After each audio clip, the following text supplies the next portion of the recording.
ধন্যবাদ। আৰু ইয়াৰ পিছত আৰু এজন ব্যক্তিয়ে সম্বৰ্ধনা জনাব বিচাৰিছে, কিশোৰ শৰ্মা, স্কলাৰ, PhD এনজিঅ'লজিত। এখেতকো সম্বৰ্ধনা জনাবৰ কাৰণে মই অনুৰোধ কৰা হ'ল। ধন্যবাদ।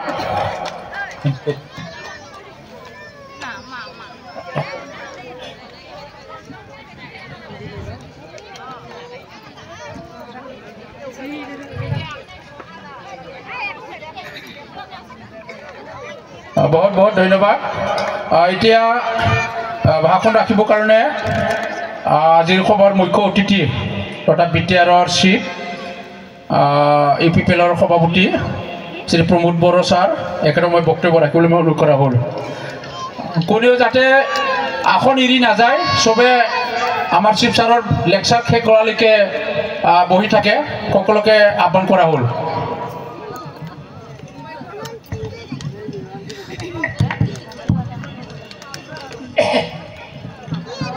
ভালে আছেনে? মোজাङैनो दङ ना रायजोफोर? আজি আমাৰ হৰিচিঙ্গা সমষ্টিৰ দলীয় সভাত উপস্থিত হৈ আপোনালোকৰ আগত বহুত মূল্যৱান ভাষণ দি যোৱা আমাৰ দলৰ কাৰ্যকাৰী সভাপতি তথা সাংসদ ৰংগৰা নাৰ্জাৰী ডাঙৰীয়া, আজিৰ এই সভাত উপস্থিত আমাৰ EM যুৱ শাখাৰ সভাপতি এজন যুৱ নেতা ডক্টৰ নীলোৎ স্বৰ্গীয়াৰী ডাঙৰীয়া, আমাৰ MCLA তথা পলিটিকেল সেক্ৰেটাৰী CMৰ মাধৱ চেত্ৰী ডাঙৰীয়া, এই সমষ্টিৰে আমাৰ MCLA সঞ্জয় স্বৰ্গীয়াৰী ডাঙৰীয়া, খালেংদুৱাৰ সমষ্টিৰ MCLA দিলীপ বড়ো ডাঙৰীয়া, আজিৰ সভাত উপস্থিত আমাৰ ওদালগুৰি জিলাৰ BTR অঞ্চলৰ সুসন্তান পদ্মশ্ৰী নন্দেশ্বৰ দৈমাৰী সাহিত্য একাডেমী বঁটাপ্ৰাপ্ত নন্দেশ্বৰ দৈমাৰী ডাঙৰীয়া, আজিৰ এই সভাত উপস্থিত আমাৰ দলৰ জ্যেষ্ঠ নেতাসকল, মাইনৰিটি সেলৰ প্ৰেসিডেন্ট ইছুব আলী ডাঙৰীয়া আৰু সকলো সেলৰ বিষয়ববীয়াসকল, মহিলা শাখাৰ সম্পাদিকা হেলেনা স্বৰ্গীয়াৰী ডাঙৰীয়ানী আৰু উপস্থিত আমাৰ জিলাৰ সভাপতি ৰবীন্দ্ৰ বসুমতাৰী ডাঙৰীয়া, সম্পাদক ৰতেন্দ্ৰ দৈমাৰী ডাঙৰীয়া প্ৰমুখে আমাৰ দলৰ সকলো নেতৃবৃন্দ, এই ব্লক কমিটিৰ হৰিচিঙ্গা ব্লক কমিটিৰ সভাপতি সম্পাদক আৰু বিষয়ববীয়াসকল, হৰিচিঙ্গা সমষ্টিৰ প্ৰত্যেকটো সেলৰ বিষয়ববীয়াসকল, হৰিচিঙ্গা সমষ্টিৰ TCLCCৰ চেয়াৰমেন, VCDCৰ চেয়াৰমেনসকল আৰু লগতে আমাৰ প্ৰাইমাৰী আৰু বুথৰ কৰ্মকৰ্তা কাৰ্যকৰ্তাসকল আৰু বিশেষভাৱে আজিৰ সভাত উপস্থিত আমাৰ হৰিচিঙ্গা অঞ্চলৰ মোৰ শ্ৰদ্ধাৰ মাতৃসকল, বাইদেউ ভনীসকল, দাদাসকল, ভাইসকল আৰু শ্ৰদ্ধাৰ জ্যেষ্ঠসকল, মই সকলোলৈ আমাৰ দলৰ তৰফৰ পৰা মই আন্তৰিক অভিনন্দন আৰু নমস্কাৰ জ্ঞাপন কৰিছোঁ। বয়निसिमबो आङो अननाय आरो सिबिनायखौ बावहरबाय। दिनैनि हाबाफारियाव बाहागो लाफैनानै हरिसिंगा समष्टिनि गुबुन गुबुन गामिनिफ्राय फैनानै नोंथांमोना जोंनो साहस होफैनाय, खौसेथिनि मोनसे गोहोखौ दिन्थिफैनाय, लोगोसे इयुनाव खामानि मावबावनो थुलुंगा होफैनायनि थाखाय आङो रायजो राजा नोंथांमोननो रोजा रोजा साबायखर बावहरबाय। আজি ইতিমধ্যে আমাৰ সাংসদ ডাঙৰীয়া আৰু ইয়াৰ আগত আমাৰ মাধৱ চেত্ৰী ডাঙৰীয়া বহুত ভালকৈ আমাৰ দলৰ যি উদ্দেশ্য সেইটো আপোনালোকৰ আগত দাঙি ধৰিলে। মই আশা ৰাখিছোঁ আপোনালোকে সবে ভালে আছে। ভালে আছে না বাইদেউ? ভালে আছে? কোনোবা কোনোবা অলপ দুখ লগা যেন পাই আছে। সবে ভালে আছে নে? ঠিকে আছে। আমাৰ সৰকাৰ 3 বছৰ হয়ে গল।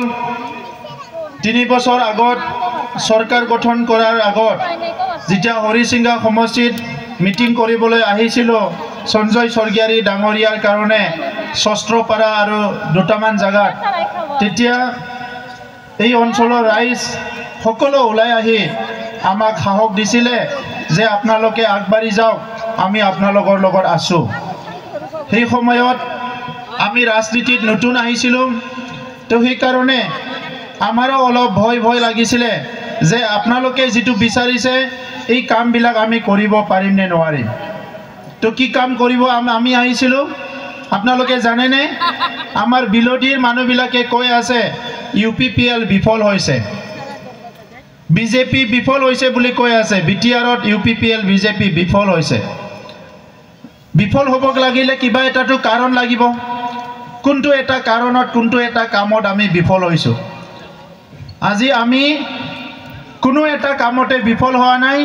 বৰঞ্চ আমি চিন্তা নকৰা কিছুমান কামো আজি আমি কৰি দেখাইছো 17 বছৰ বিপিএফৰ চৰকাৰ আছিলে তিনিবাৰ কৈ বিটিআৰ অঞ্চলৰ ৰাইজে ভোট দি হাগ্ৰামা মহিলাৰী ডাঙৰীয়াৰ নেতৃত্বত যি বিপিএফ দল আছিলে হিটো শাসনত আনিছিলে তিনিবাৰ ভোট দিয়াৰ পিছতো 17 বছৰ শাসন কৰাৰ পিছতো বিটিআৰ অঞ্চলৰ ৰাইজৰ যি আশা আকাংক্ষা বিটিআৰ অঞ্চলৰ ৰাইজৰ যি ইচ্ছা বিটিআৰ অঞ্চলৰ ৰাইজৰ যি প্ৰয়োজনতা ইটো তেখেতসকলে পুৰা কৰিব পৰা নাছিলে কিয় পৰা নাছিলে তেখেতসকলে ৰাইজক সেৱা কৰিবলৈ ৰাজনীতি কৰা নাছিলে তেখেতসকলে নিজৰ কাৰণে ৰাজনীতি কৰিছিলে আৰু সেই কাৰণে বিপিএফ দলৰ নেতাসকলৰ এই সময়ত নিজৰ পকেট বিলাক গৰম হৈছিলে তেখেতসকলে টকা পইচা কামাইছিলে কিন্তু ৰাইজৰ বিশেষ সমস্যাবিলাক সমাধান হোৱা নাছিলে কিন্তু আপোনালোকে এবাৰ ইউপিপিএলক ভোট দিলে আজি বিটিআৰ অঞ্চলত শান্তি আহিল তিনিবাৰ বিপিএফক ভোট দিলে বিটিআৰ অঞ্চলত শান্তি নাহিল কিন্তু এবাৰ ইউপিপিএলক ভোট দিলে আৰু 3 বছৰত আজি বিটিআৰত স্থায়ী শান্তি আহি গল তিনিবাৰ বিপিএফক ভোট দিলে এই অঞ্চলৰ ৰাইজে নিৰাপত্তা পোৱা নাছিলে নিৰ্বাচন আহিলে বিভিন্ন সময়ত ইয়াত হিংসাত্মক কাৰ্যকলাপবিলাক হৈ আছিলে কিন্তু এবাৰ আপোনালোকে ইউপিপিএলক ভোট দিলে আজি সকলো নিৰাপত্তা পাবলৈ সক্ষম হল সেই সময়ত আমাৰ মহিলাসকলেতো ৰাতি ওলাব ভয় কৰে পুৰুষবিলাকো ভয় কৰে ৰাতি যদি বজাৰত আহিব লাগে হস্পিটালত আহিব লাগে ভয় কৰে আজিৰ সময়ত বিটিআৰ অঞ্চলত কোনো ব্যক্তি কোনো জাতি জনগোষ্ঠীয়ে কোনো মানুহক ভয় নকৰে ওদালগুৰি জিলাৰ উত্তৰ অঞ্চলত অলপমান হাতীক ভয় কৰে মানুহবিলাকে ইয়াৰ হাতী মানৱ সংঘাত হৈ আছে কিন্তু আপোনালোকৰ আগত যদিও প্ৰাকৃতিৰ কিছুমান কেলামিটিজ বিলাক আমাৰ যিবিলাক নেচাৰেল কিছুমান বিষয়বিলাক আমি 100% সমাধান কৰিব নোৱাৰিলেও মই আপোনালোকক কথা দিছো অহা 2 বছৰত হাতী মানৱ সংঘাতটো আমি ম্যাক্সিমাম লেভেলত সমাধান কৰিবলৈ চেষ্টা কৰিম কিন্তু এতিয়া আপোনালোকে চাওক আজি আমাৰ বঙালী হওক মাইনৰিটি হওক যি জনগোষ্ঠীৰ নহওক কিয় এটা জনগোষ্ঠী আনটো জনগোষ্ঠীৰ গাঁৱত যাব পাৰে বিজনেস কৰিবলৈ ব্যৱসায় কৰিবলৈ যাব পাৰে ধান কিনিবলৈ যাব পাৰে তামুল কিনিবলৈ যাব পাৰে কিন্তু সেই সময়ত ভয়কে থাকিব লগা হৈছিল মাত্ৰ এবাৰ আপোনালোকে ইউপিপিএলক ভোট দিলে এই সময়ত বড় অনাবৰৰ লক্ষ্মণ ৰেখা টানিছিলে ওদালগুৰি জিলাতো বিভিন্ন অঞ্চলত লাহে কৈ বড় আৰু বিভিন্ন জনগোষ্ঠীৰ মাজত যি মিলা প্ৰীতি মৰম স্নেহ বিশ্বাসিটো দূৰ হৈ গৈছিল আগৰ বিপিএফৰ চৰকাৰৰ সময়ত এতিয়া বিজেপি ইউপিপিএলৰ চৰকাৰৰ সময়ত সকলো জনগোষ্ঠীৰ আজি ভাতৃত্ববোধ ঘূৰাই আহিছে আমাৰ মাজত মৰম স্নেহ সন্মান বিশ্বাস ঘূৰাই আহিছে আৰু আমাৰ উদ্দেশ্য হিটোৱে আছিল তৃতীয় উদ্দেশ্যটো আমি সফল হলো প্ৰথম উদ্দেশ্য আছিল শান্তি ইয়াত আমি সফল হলো সেকেন্ড উদ্দেশ্য আছিল আমাৰ চৰকাৰ গঠন কৰাৰ নিৰাপত্তা ইয়াতো আমি সফল হলো তৃতীয় উদ্দেশ্য আছিল